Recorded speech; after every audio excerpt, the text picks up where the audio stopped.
I love you, Rebecca, but love doesn't build dynasties. I need an heir. I want an open marriage.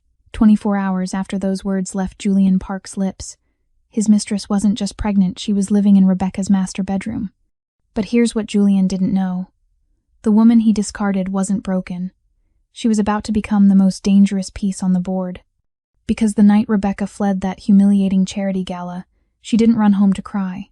She stumbled into the Onyx room and collided with Baek Kyung-ho, the man even the NYPD whispers about in locked rooms. He didn't offer her sympathy. He offered her a ring and a proposition. Wear this. Let me legitimize my empire. Let's destroy his. Rebecca thought it was just revenge. She had no idea she was walking into a game where every player was hiding a poisoned card, and the man who promised to save her was the one holding the deadliest secret of all. Welcome back to Ruthless Romance Tales. What you're about to hear isn't just a story about a cheating husband.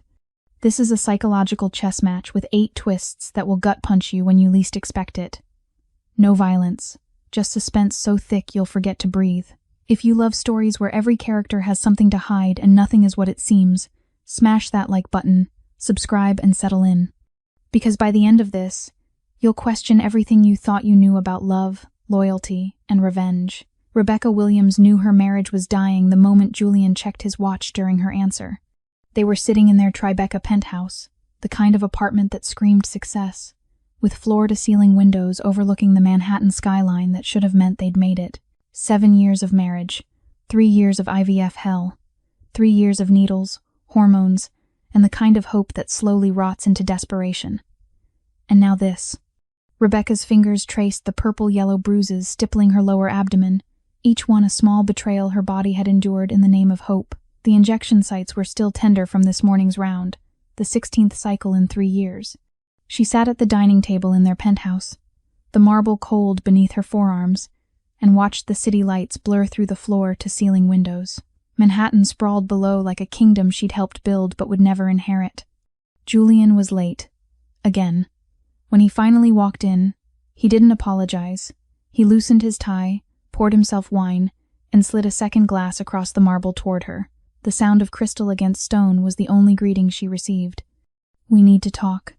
His voice carried that boardroom efficiency she'd once found attractive. Now it just sounded hollow. Rebecca's stomach tightened, and it had nothing to do with the hormones flooding her system. She wrapped her fingers around the wine glass, her deep brown skin stark against the pale stem, and waited. 7 years of marriage had taught her that Julian's silences were never empty. They were loaded guns. "I've been thinking about our situation." He sat across from her, but the distance felt oceanic. About the future of the Park legacy. There it was. Legacy. Not family. Not us. Legacy. "The IVF failed again," Rebecca said quietly, her voice steady even as her pulse hammered against her throat. "The doctor said we can try." "No." Julian cut her off with the casual cruelty of someone swatting a fly. 3 years, Rebecca. 16 cycles. My mother asks me every week when I'm going to give her a grandchild. I'm 35 years old. I can't wait forever. The blame sat between them like a third presence at the table, unspoken but deafening. "The doctors said we both tested fine," Rebecca countered, though her voice had gone soft, almost pleading. She hated the sound of it. "It's just bad luck. These things take time. Some couples try for 5-6 years before. 3 years isn't bad luck." Julian's eyes were flat, emotionless. "It's a message, and I've decided to listen." Rebecca's heart began a slow, dreadful descent. What does that mean? He took a long sip of wine, and she watched his throat work as he swallowed. When he set the glass down, his expression was as cold as the marble beneath her hands. "I want an open marriage." The words landed like a slap. For a moment, Rebecca couldn't breathe, couldn't think. The penthouse, with its museum-perfect furniture and art that cost more than most people's homes, suddenly felt like a mausoleum. "You want a what?" "An open marriage. We stay together publicly, maintain appearances. But I see other people, specifically women who can give me what you can't." Rebecca's vision blurred at the edges. She pressed her palms flat against the table to keep from shaking. "You want to sleep with other women to get them pregnant while we're still married? I need an heir, Rebecca." He said it like he was discussing a business acquisition. "If you can't provide one, someone else will. But I don't want to lose what we've built. This way, we both win. Both win. The audacity of it stole her breath. "I built your company," she said, her voice rising now, hot and jagged. "I'm the one who fixed your books when you were hemorrhaging money. I'm the one who restructured your entire financial model. I gave up my career, my friends, my life in Chicago to move here for you." "You built the accounts, Rebecca." Julian's tone didn't change. "Not the family. There's a difference. I need a legacy, and you can't give me that." The cruelty of it was surgical, precise. He'd found the deepest wound and pressed his thumb into it. Rebecca's breath came in shallow, fractured pulls. "This is insane. You can't just—" "She's moving in tomorrow." The world stopped. Rebecca stared at him, her mind struggling to process the words. "What?" Julian checked his watch, as if this conversation was just another appointment running over schedule. "Her name is Sujin. She's already pregnant. I'm not asking for permission, Rebecca. I'm telling you how this is going to work. The only question is whether you're staying or leaving." Rebecca's hands trembled against the marble. Her throat burned. She wanted to scream, to flip the table, to shatter every cold, pristine surface in this soulless apartment. But instead, she sat frozen, her mind racing through 7 years of sacrifices, of needles, of her body betraying her month after month. And now this. Julian stood, smoothing his suit jacket as if he'd just closed a deal. Take the night to think about it. But Rebecca? He paused at the doorway, his silhouette framed by the hallway light. "I'm doing this whether you agree or not. The only choice you have is whether you want to be here when it happens." Then he was gone, his footsteps echoing down the hall toward the guest room he'd claimed months ago. Rebecca sat alone in the dark, her wine untouched, her body aching, her world crumbling into ash. Julian made her attend the gala, not as his wife, but as his prop. "We need to maintain appearances," he'd said that morning, his voice devoid of warmth. "People are asking questions. You'll come, you'll smile, you'll make this easy."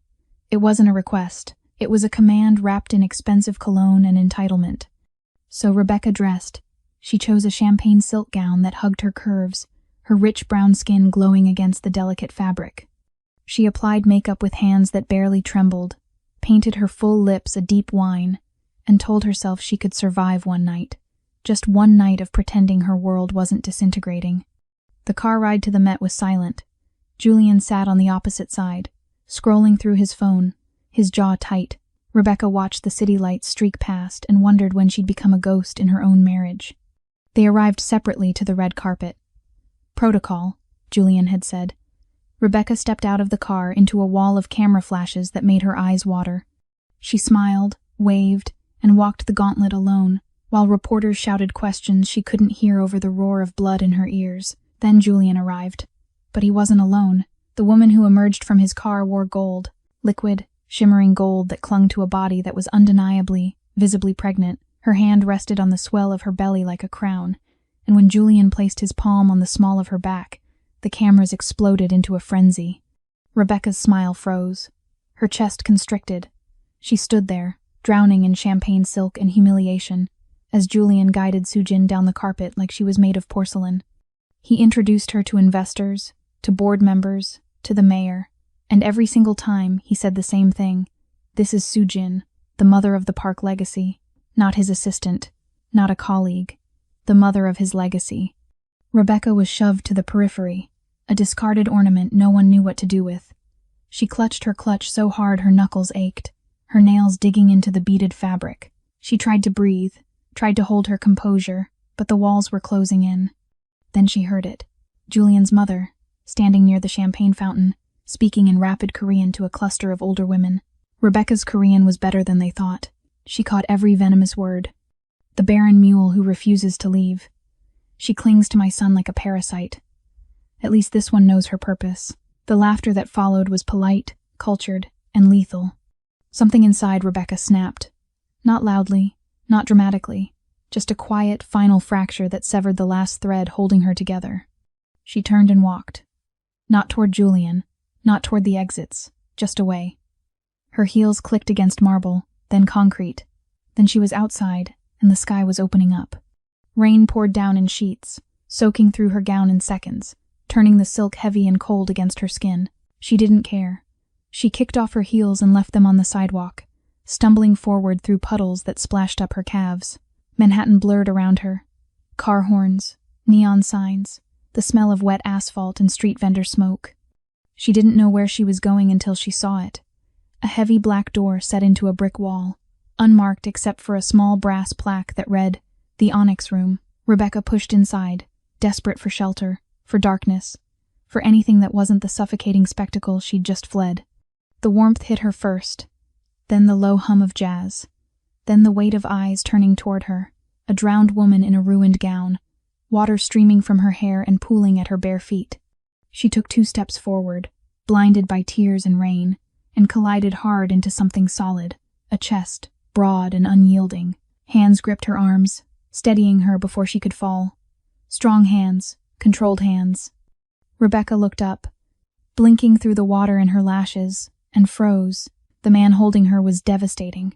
Sharp cheekbones, a jaw that could cut glass, dark eyes that held the kind of danger people crossed the street to avoid. His suit was immaculate, charcoal gray with a black shirt open at the collar, and he didn't flinch at the water soaking into the fabric from her gown. Behind him, the bartender's face had gone pale, his hands frozen mid-pour. The man studied her with an intensity that made her skin prickle. His gaze traveled over her face, her soaked hair, her trembling frame, and when he spoke, his voice was low, smooth, and laced with something dark. "You're Rebecca Williams." It wasn't a question. Rebecca's breath caught. "How do you— Come." He released her arms, but his hand found the small of her back, guiding her through the dim speakeasy toward a private booth in the back. The leather was burgundy, worn soft with age. A single amber light hung overhead, casting shadows that made the space feel like a confessional. He gestured for her to sit, then slid into the booth across from her. A gun rested on the table between them, casual as a phone. He didn't acknowledge it. Neither did she. A bartender appeared with 2 glasses of whiskey, set them down without a word, and vanished. 3 years ago, the man said, his dark eyes never leaving hers. My shipping company was hemorrhaging money, import delays, customs nightmares, bleeding cash in ways I couldn't track. He lifted his glass, swirled the amber liquid. Then someone restructured the entire logistics chain, rerouted shipments, cleaned the books, saved me $8 million. Rebecca's mind raced backward. The consulting project, the nightmare spreadsheets, Julian's friend who needed help. That was you, Baek Kyung-ho. He didn't extend his hand, didn't smile, just watched her with the patience of a predator. And you, Rebecca Williams, are the most brilliant analyst I've ever encountered, which is why I know you didn't stumble into my bar by accident tonight. I didn't know this was your— You ran. His voice dropped lower, intimate and dangerous. From the gala. From Julian Park and his pregnant mistress. From the mother-in-law who called you a barren mule in Korean you weren't supposed to understand. Rebecca's chest tightened. You were there. I'm always there. He took a slow sip of whiskey. Julian owes my organization a considerable amount of money. I make it my business to know everything about my debtors, including their wives. The word wives landed like a blade between her ribs. Kyung-ho leaned forward, elbows on the table, close enough that she could smell cedar and smoke on him. I have a problem, Rebecca, and I think you're the solution. I'm not interested in— 48 hours from now, I close the largest real estate acquisition in Manhattan history. 32 buildings. Legitimate holdings that will secure my family's future for generations. His jaw tightened, but the board sees me as a thug, a criminal playing dress-up. They want assurance I'm building something respectable, not a front for money laundering. Rebecca's analytical mind kicked in despite herself. They want a wife. They want proof I'm civilized. His lips curved, but it wasn't a smile. It was something colder. A brilliant, respectable woman on my arm. Someone educated. Someone who commands a room. Someone like you. You want me to pretend to be your fiancé. I want you to be my weapon. Kyung-ho's eyes glittered in the low light. Julian destroyed you tonight. Made you invisible. Replaceable. I can make you unforgettable. Untouchable. He paused. Let the words settle. And I can make him regret every second he ever underestimated you. Rebecca's pulse hammered. Why would you do this? Because I need you for 48 hours to close my deal. And you need me to burn Julian's world to the ground. He tilted his head. Besides, your husband owes me money.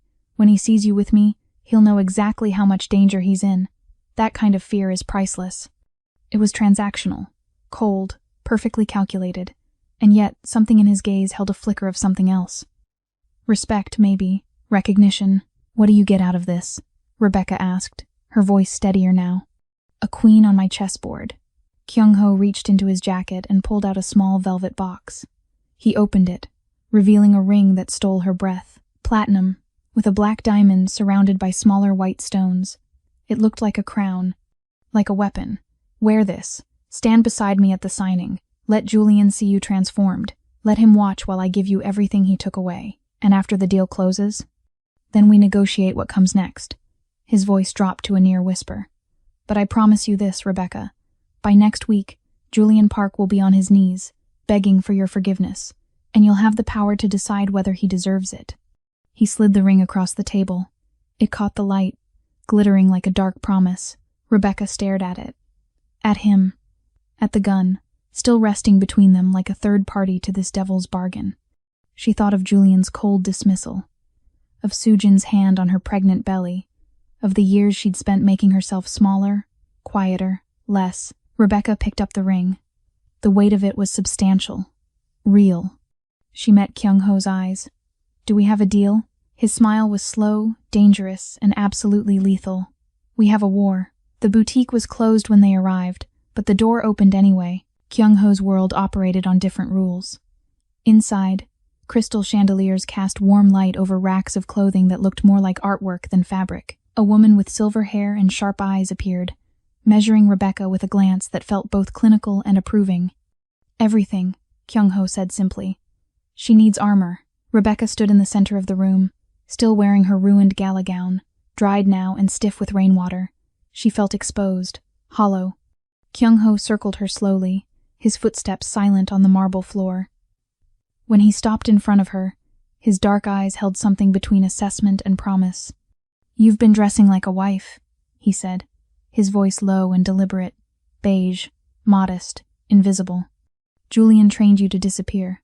He reached out, lifted a strand of her damp hair between his fingers, then let it fall. Stop dressing like a wife, Rebecca. Dress like a widow. The word sent a shiver down her spine. For the next hour, Rebecca became someone else. The silver-haired woman brought pieces that felt like weapons. A deep burgundy suit with sharp shoulders that made her look taller, more dangerous. A black silk blouse that draped against her brown skin like liquid shadow. Heels that added 3 inches and transformed her walk into a statement. When Rebecca finally looked in the mirror, she barely recognized herself. Her natural curls were styled into sleek waves that framed her face. Her makeup was bolder, deep plum lips, gold on her lids that made her dark eyes luminous. She looked like money, like power, like someone who could ruin you with a smile. Kyung-ho stood behind her, his reflection meeting hers in the glass. For a long moment, neither of them spoke. Perfect, he murmured, and the word felt like a caress. The business luncheon was at the River Club, the kind of place where Manhattan's elite made deals over oysters and aged scotch. Rebecca's heart hammered as they approached the entrance, her hand resting lightly on Kyung-ho's arm. He wore a charcoal suit that fit like sin, and together, they looked like something out of a dangerous dream. The moment they entered, conversation died. Every head turned. Rebecca felt the weight of 100 stares, felt the ripple of shock move through the room like a shockwave. The discarded wife, the barren failure, walking in on the arm of Baek Kyung-ho, the man whose name people whispered in back rooms and feared in broad daylight. Then she saw Julian. He was seated at a table near the windows, mid-conversation with David Rothstein, the hedge fund manager who'd invested $20 million in Julian's company. When Julian looked up and saw her, his face went white, then red, then something close to murderous. He stood so fast his chair scraped against the floor. Kyung-ho's hand found the small of Rebecca's back, a touch that felt both possessive and protective. He guided her forward, moving through the room with the confidence of a man who owned it. When Julian started toward them, Kyung-ho stopped, adjusted his cufflinks with deliberate slowness, and met Julian's eyes. Julian froze mid-step.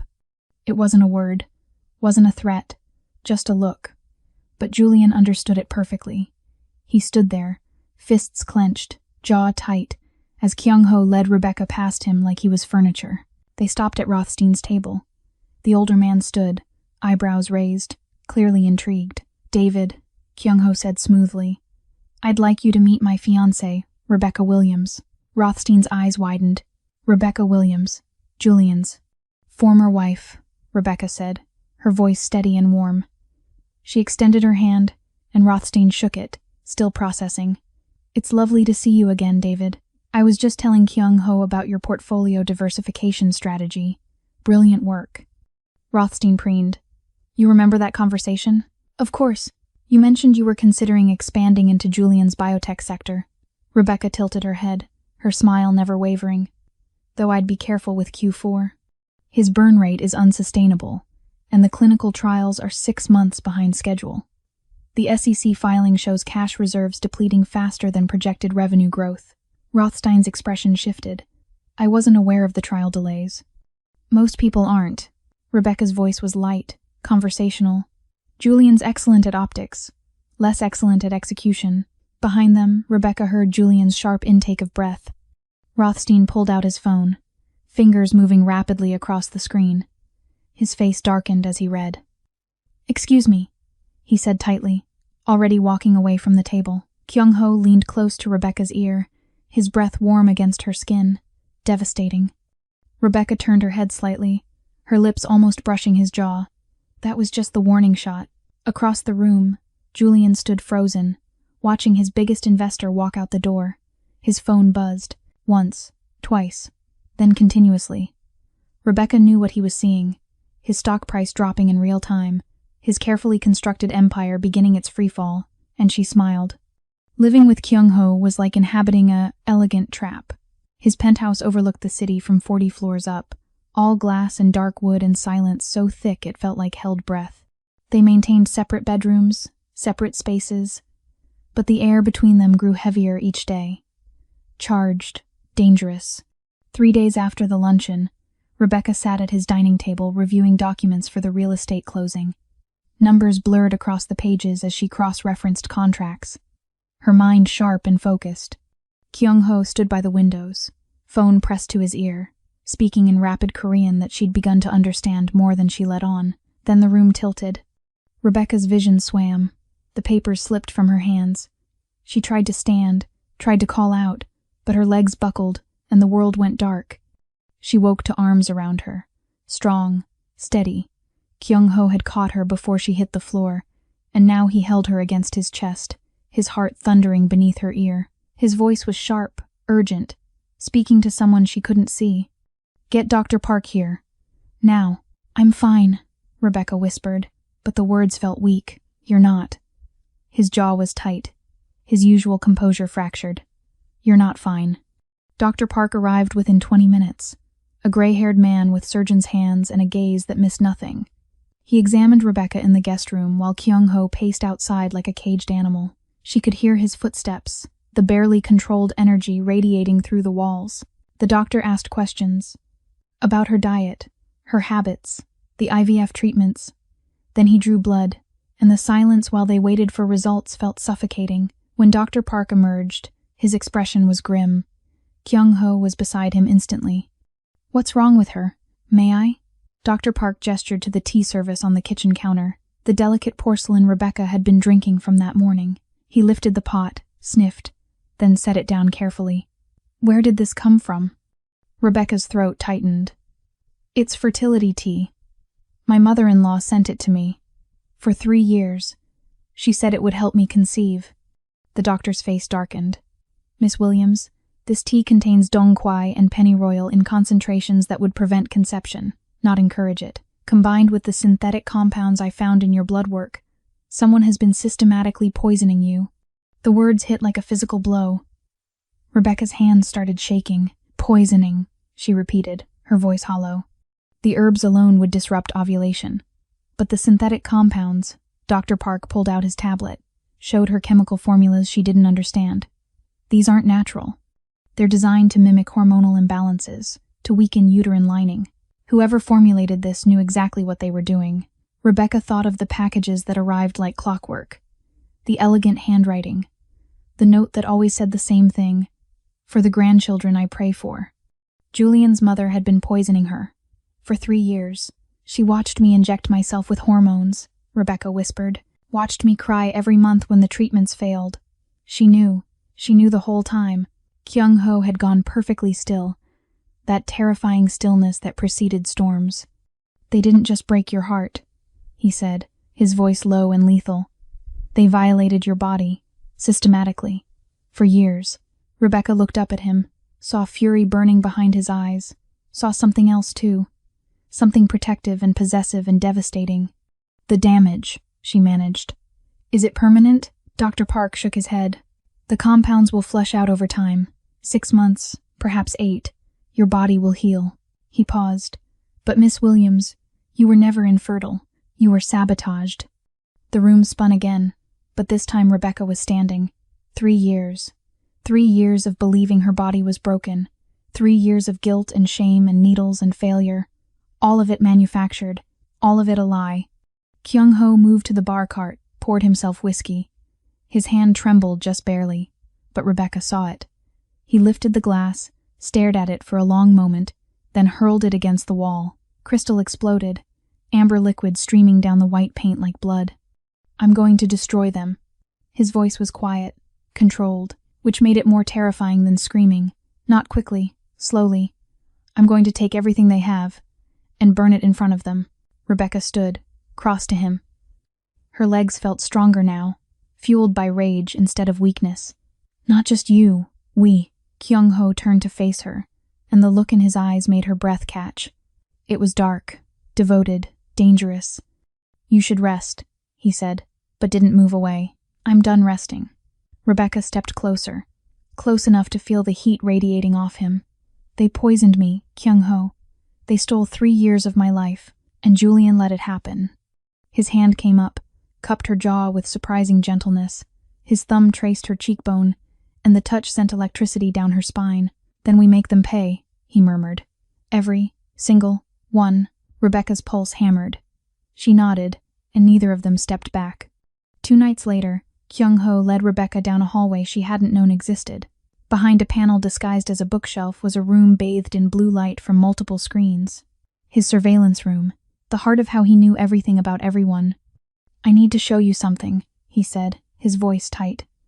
"But once you see it, there's no going back." Rebecca's skin prickled. "Show me." He pulled up footage dated 3 days ago. The timestamp showed 2:47 a.m. The location made Rebecca's stomach drop. Her old penthouse, the master bedroom she'd been banished from. The angle suggested a camera hidden somewhere high, probably in the smoke detector Julian had insisted on installing himself. On screen, Soojin stood in front of the full-length mirror wearing a silk nightgown. Alone. Rebecca watched as Soojin's hands moved to her swollen belly. Watched as she lifted the nightgown, and watched as she peeled away a silicone prosthetic, setting it carefully on the dresser like a shed skin. Rebecca's breath stopped. Soojin's stomach beneath was flat, toned, completely, utterly not pregnant.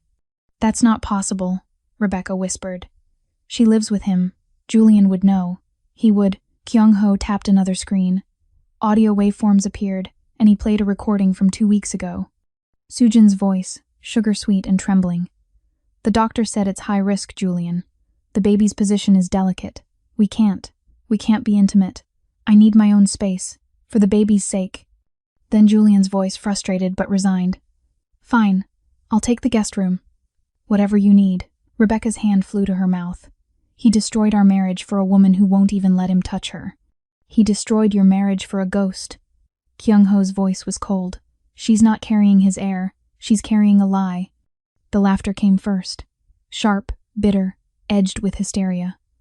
Rebecca laughed until her shoulders shook, until the sound twisted into something raw and broken. Then the sobs came, tearing through her like a storm. Kyung-ho caught her before she collapsed. His arms wrapped around her, solid and sure, and Rebecca buried her face against his chest. She felt his chin rest on top of her head, felt his hand move in slow circles against her back. "He gave up everything for nothing," she choked out between sobs. 3 years of my body breaking, 7 years of my life, for a fake pregnancy and a woman who's probably laughing at him. She's not just laughing, she's stealing." Kyung-ho's voice rumbled against her ear. "We traced her. Corporate spy. Julian's competitor hired her 18 months ago to infiltrate his company and extract trade secrets. But she got greedy, decided to take the wife's place too." Rebecca pulled back enough to look at him. Her face was wet, her eyes swollen, but something fierce burned behind the tears. Who hired her? Marcus Vega, tech rival in Silicon Valley. Kyung-ho's thumb brushed away a tear from her cheek, the gesture so gentle it made her heart stutter. He's been bleeding Julian dry for over a year. Does Julian know? Not yet. Kyung-ho's dark eyes held hers. That's your decision. When you want him to know, how you want him to suffer. Rebecca stared up at him, this dangerous man who'd become her sword, her shield, her unexpected sanctuary. His hand was still on her face, thumb tracing her jawline. The air between them had shifted from grief to something molten. Kyung-ho, she whispered, and it sounded like a question she didn't know how to ask. He answered it anyway. His kiss was slow, deliberate, nothing like the rushed, perfunctory kisses she'd known with Julian. Kyung-ho kissed her like he was memorizing her, like she was something precious and dangerous all at once. His hand slid into her hair, angling her head, deepening the kiss until Rebecca's knees went weak. She gripped his shirt, pulled him closer, tasted whiskey and won on his tongue. This wasn't strategy, wasn't performance. This was real, raw, and absolutely terrifying. When they finally broke apart, both breathing hard, Kyung-ho rested his forehead against hers. This complicates things, he murmured. I know. Rebecca's hands were still fisted in his shirt. She should let go. Step back. Remember, this was supposed to be fake. But she didn't move. Rebecca. Her name on his lips sounded like a prayer and a curse. She pulled back just enough to meet his eyes. The grief was still there, but beneath it burned something colder, sharper. Don't tell him yet, she said, her voice steady now. Don't tell him about Soo-jin. Don't tell him about the spy. I want to take everything first. His company, his reputation, his dignity. I want him to lose it all while thinking he's won. Kyung-ho's smile was slow and absolutely lethal. You're terrifying. Good. Rebecca's fingers loosened on his shirt, smoothed the wrinkles she'd created. I'm tired of being underestimated. I've never underestimated you. His hand covered hers, pressed it flat against his chest where his heart beat steady and strong. That's why you're dangerous. The safe house was 2 hours north of the city, hidden in the woods where no one would think to look. Kyung-ho brought Rebecca there on a night when snow fell in thick, silent curtains. Inside, a fire crackled in the stone fireplace, casting dancing shadows across walls lined with books and secrets. He poured her wine. She didn't drink it. She watched him instead. This man who'd become more than a weapon, more than an arrangement. There's one more thing, Kyung-ho said finally. He retrieved a folder from the safe, old and worn at the edges. When he set it on the table between them, Rebecca saw the hospital logo embossed on the cover. I wasn't going to show you this. I thought maybe you'd suffered enough, but you deserve the whole truth. Rebecca opened the folder. Medical records, dating back 15 years, Julian's name at the top. She read slowly, her analytical mind processing the clinical language. Sports injury, testicular trauma, surgical intervention, prognosis, permanent sterility. The words blurred. Rebecca read them again, then again. He's sterile, she whispered. Has been since he was 20. Kyung-ho's voice was quiet. Before he even met you. Rebecca's hands trembled. 3 years of needles, 3 years of failure, 3 years of him watching her break, watching her blame herself, knowing the entire time that he was the reason they couldn't conceive. Then she saw the note clipped to the back page. Handwritten, elegant script on expensive stationery. Seal these records. Julian must never know. His pride could not survive this truth. We will find another way to secure the park line. Perhaps a wife who comes with her own fertility issues. Perfect cover. It was signed by Julian's mother. Rebecca's breath came in short, sharp gasps. He didn't know. No. Kyung-ho moved closer, sat beside her on the leather sofa.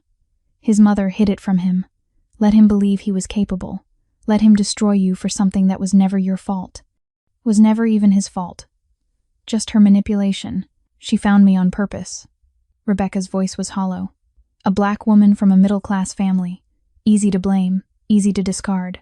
She needed someone to take the fall for her son's sterility. And when you didn't leave quietly, she poisoned you to make sure you'd fail. Kyung-ho's jaw was tight, then pushed him toward Soo-jin to give him the heir she promised. Except Soo-jin's baby is as fake as everything else. Rebecca stood abruptly, the papers falling from her lap.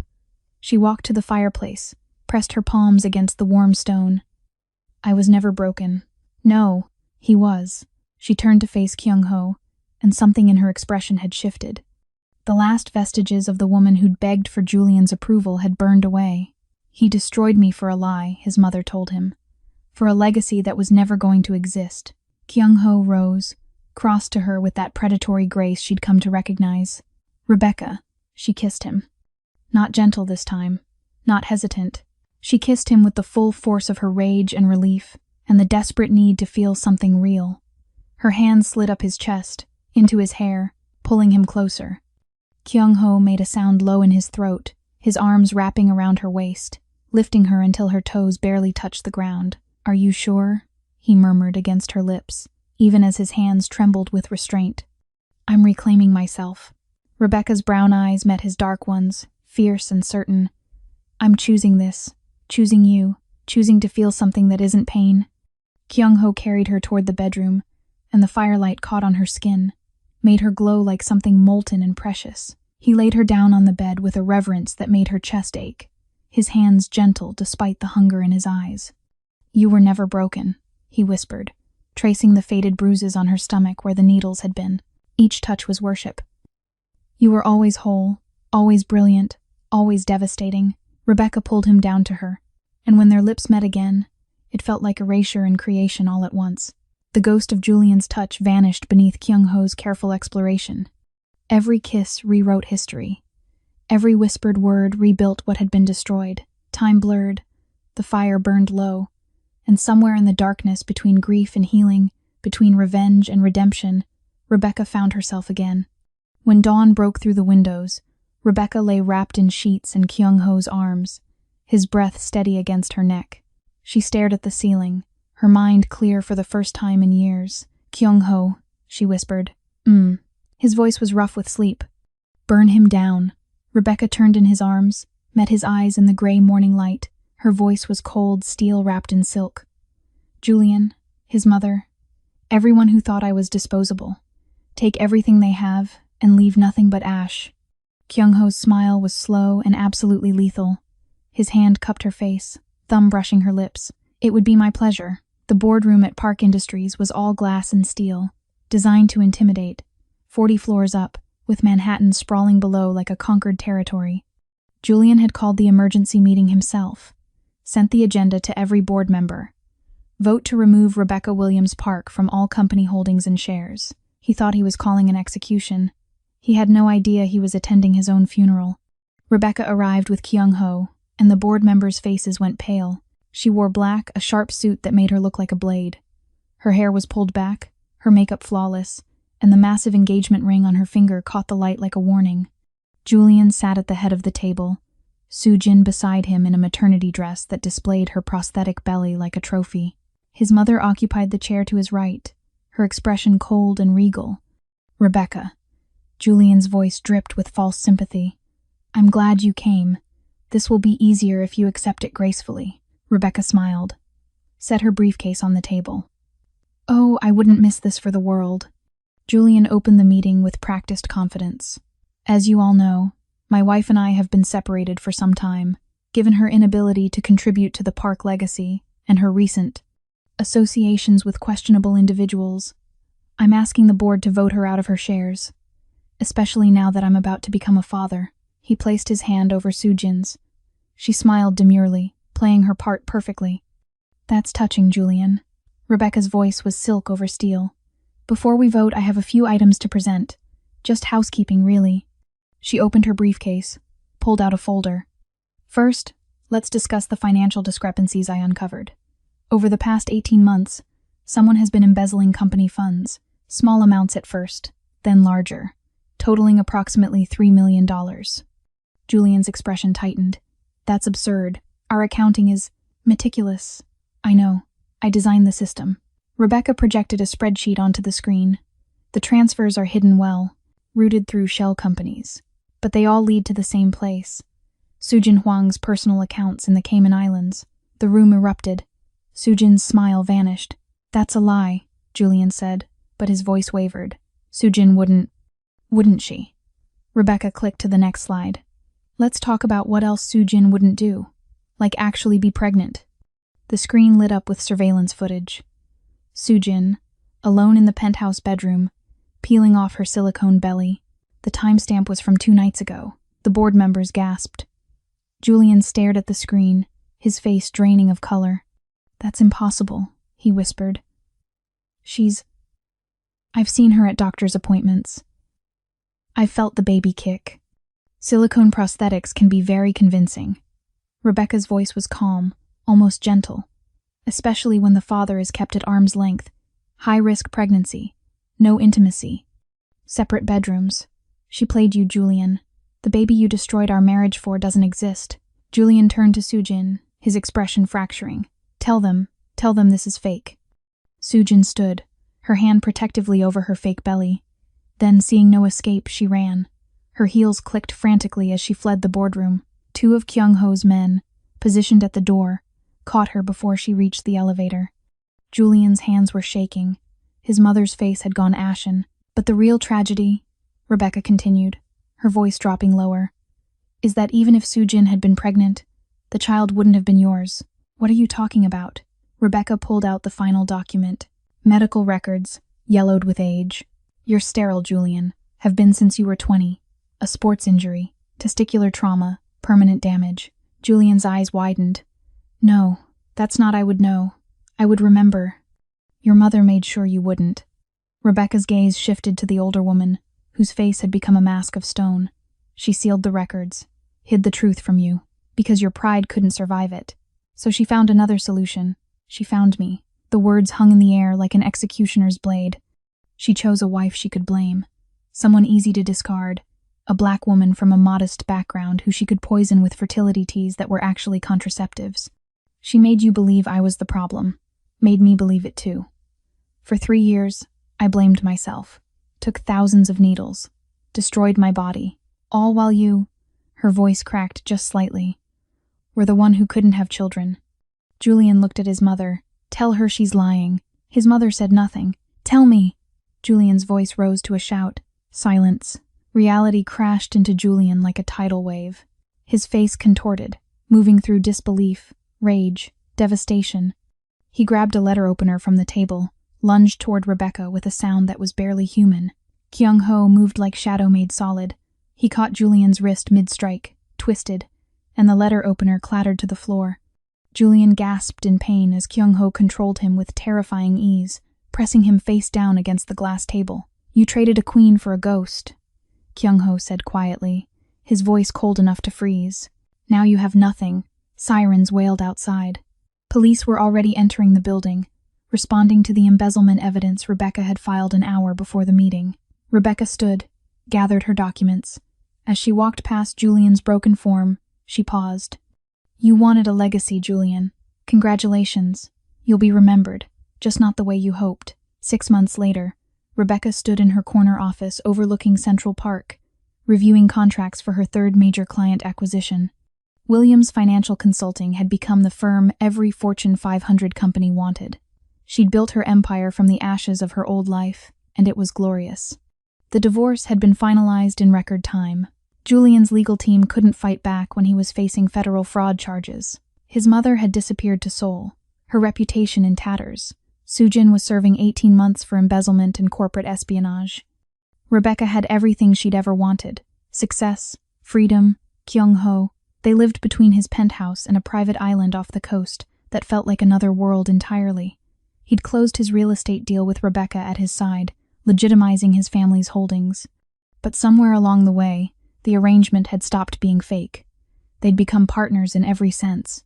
Equals, lovers who chose each other daily. Then the nausea started. Rebecca woke one morning in their island home, sunlight streaming through white linen curtains, and barely made it to the bathroom. Kyung-ho found her there, pale and trembling, and his face went tight with fear. "It's the poison," she whispered. "It's still in my system. What if we're going to the hospital now?" The helicopter ride felt endless. Kyung-ho held her hand the entire time, his thumb moving in circles against her palm. She could feel the tension radiating from him, the carefully controlled terror that something might take her away from him. At the private medical facility, Dr. Park ran every test imaginable: blood work, ultrasounds, toxicology screens. Rebecca lay on the examination table, Kyung-ho standing beside her, his hand never leaving hers. When Dr. Park returned, he was smiling. "The poison is completely flushed from your system," he said. "Has been for months. You're not sick, Miss Williams." Rebecca's breath caught. "Then what? You're 8 weeks pregnant." The world stopped. Rebecca stared at the doctor, unable to process the words. Pregnant, after everything, after being told she was broken, after 3 years of failure. She turned to Kyung-ho, and what she saw on his face shattered her. His eyes were wet, this man who commanded fear from everyone who knew his name, who could dismantle empires with a phone call, who moved through the world like a dark prince. He was crying. "Kyung-ho," she whispered. He dropped to his knees beside the examination table, his forehead pressed against her stomach. His shoulders shook. Rebecca's hands moved to his hair, holding him as he wept against her. "I thought I'd never have this," he said, his voice breaking. "Never have you. Never have a family that was mine." Dr. Park quietly excused himself, giving them privacy. Rebecca pulled Kyung-ho up, cupped his face in her hands. "We're having a baby. We're having a baby." He said it like a prayer, like a miracle he didn't deserve. Then he kissed her, soft and reverent, tasting like salt and joy. His hands moved to her stomach, spanning the flat surface where life was growing. His fingers found the faded scars from the IVF needles, those small marks that had once represented failure. He kissed each one, his lips gentle against her brown skin. "These scars," he murmured, "they didn't define your end. They were the map that led you to me." Rebecca's tears came then, hot and healing. "I love you. I love you." Kyung-ho rose, pulled her into his arms. "You're my empire, Rebecca. Everything else is just territory." Later, wrapped in their hotel suite overlooking the water, Rebecca thought about Julian. He was in federal prison, awaiting trial. His company had been liquidated. His mother had abandoned him to save herself. Sujin had given an interview from prison, revealing she'd never loved him, that he'd been a mark from the beginning. Julian had wanted an open marriage to secure happiness and legacy. He'd ended up in a cage with nothing but the ghost of his own arrogance. Rebecca, who'd been discarded like garbage, had found freedom in the most unexpected place, in the arms of a man the world called a devil, in the company of someone who saw her brilliance and bowed to it, in the security of being chosen, cherished, and crowned. She pressed her hand to her stomach, where their child grew, the baby Julian's mother had tried to prevent, the family Rebecca thought she'd never have. Kyung-ho's arm tightened around her waist, pulling her back against his chest. "What are you thinking? That I've never been safer than I am with you?" He kissed her temple. "You were always safe with me. From the moment you crashed into me at the Onyx Room, you were mine to protect and avenge. And avenge." His smile against her skin was wicked. "Though I think you did most of the avenging yourself. I just provided the stage." Rebecca laughed, the sound light and free. 6 months ago, she'd believed her life was over. Now, she understood it was just beginning. Julian had traded a queen for nothing, and Rebecca had claimed her kingdom. If this story wrecked you the way it wrecked me, hit that like button and subscribe to Ruthless Romance Tales. Drop a comment telling me which twist hit you hardest, the poison tea, the fake pregnancy, or Julian's sterility. And if you want more dark romance stories where revenge tastes sweeter than forgiveness, you know where to find me. Until next time, remember, never underestimate the woman you discard. She might just become the queen who destroys you. It would be my pleasure.